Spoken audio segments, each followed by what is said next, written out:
तो welcome back guys, कैसे हो? आई होप सब ठीक होंगे और मस्त होंगे।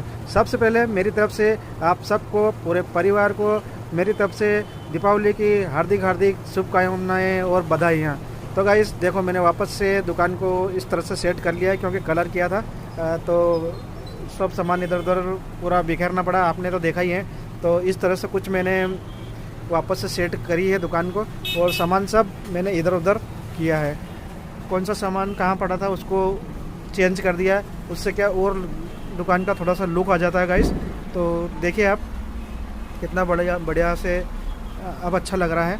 ये लाइनें जो दिख रही ये भी हो जाएगी तो और अच्छा लगेगा गाइस। और ऐसे ही आपका आशीर्वाद बना रहे और लाइक और सब्सक्राइब करते रहिए, ठीक है गाइस। और दीपावली अच्छे से मने आपकी। और गाइस मिलते हैं नेक्स्ट वीडियो में, जब तक प्लीज़ लाइक और सब्सक्राइब।